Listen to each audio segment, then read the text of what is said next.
నాడు రఘురాముడై అవతరించే నారసింహుడు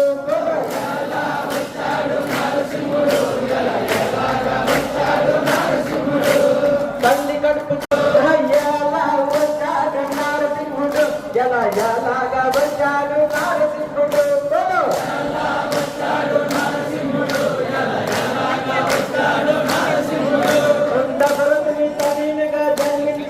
తండ్రి మాట నిలువ చేసి చూపినాడు దుష్టులై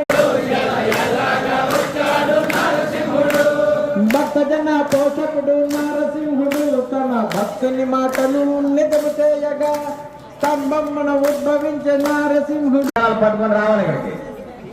జై శ్రీమన్నారాయణ.